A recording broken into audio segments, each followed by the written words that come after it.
Welcome to Chanderi English classes with Sadiq sir.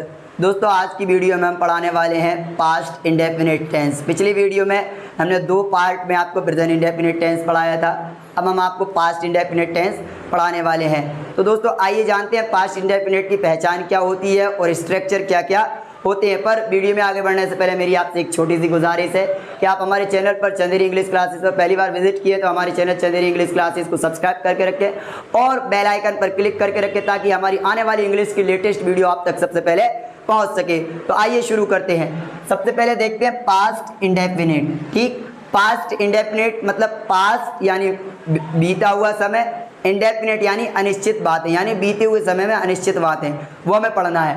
पहचान है इसकी, इनके शब्दों के अंत में ता था, ती थी और ते थे आता है। ठीक, आइए स्ट्रक्चर जानते हैं। अफर्मेटिव का स्ट्रक्चर होता है सब्जेक्ट प्लस वर्ब की second form plus other word, और जब नेगेटिव का स्ट्रक्चर आता है सब्जेक्ट प्लस डिड। तो दोस्तों डिड से हम बता दें कि जिस तरीके से प्रेजेंट इंडेफिनिट टेंस में नेगेटिव में आके हेल्पिंग वर्ब मिलती है, इसी तरीके से पास्ट इंडेफिनिट में भी नेगेटिव में आके हेल्पिंग वर्ब हमें मिलती है। तो यहाँ पे subject plus did plus not, और यहाँ पे जो वर्ब की सेकंड फॉर्म है वो नेगेटिव में आके क्या हो जाती है, फर्स्ट फॉर्म। Very good. और अदर वर्ड, और जब इंटेरोगेटिव स्ट्रक्चर बनता है तो डिड कहाँ आ जाता है, आगे, और सब्जेक्ट बाद में, फिर वर्ब की first form plus other word. और जब क्वेश्चन वर्ड बनेगा तो क्या करेंगे, WH के मतलब what, where, why, whom, whose, इस तरीके के जो होते हैं वो। तो WH plus did plus subject plus verb की first form plus other word.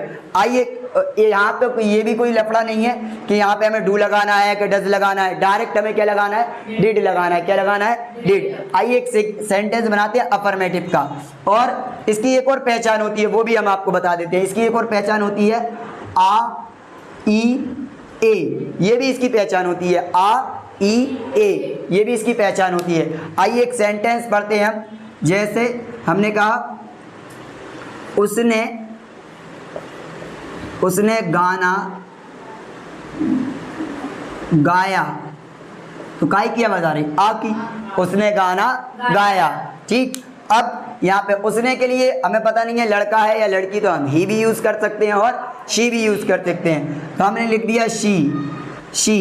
अब वर्ब की सेकेंड फॉर्म, तो वर्ब की सेकेंड फॉर्म गाने को बोलते हैं सिंग, लेकिन इसकी सेकेंड फॉर्म होती है संग।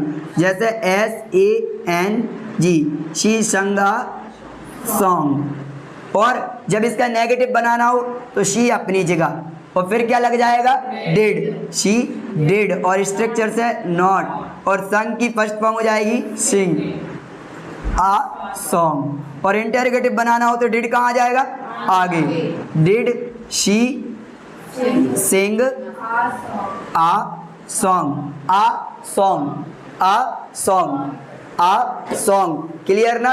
और इसमें क्वेश्चन मार्क लगाना वेरी इंपॉर्टेंट है। क्वेश्चन मार्क लगाना क्या है, बहुत जरूरी है, समझ गए ना। इसलिए क्वेश्चन मार्क लगाना ना भूलें और ध्यान से इसको पढ़ें कि क्वेश्चन मार्क यहाँ पे लगाना अति आवश्यक है, यानी वेरी इंपॉर्टेंट है।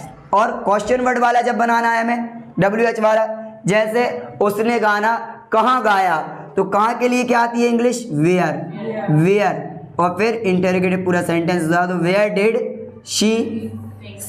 Did she sing a song, और इसमें भी क्वेश्चन मार्क लगेगा, वेयर डिड शी सिंग। आइए दूसरा सेंटेंस देखते हैं। दूसरा सेंटेंस है हमारा वह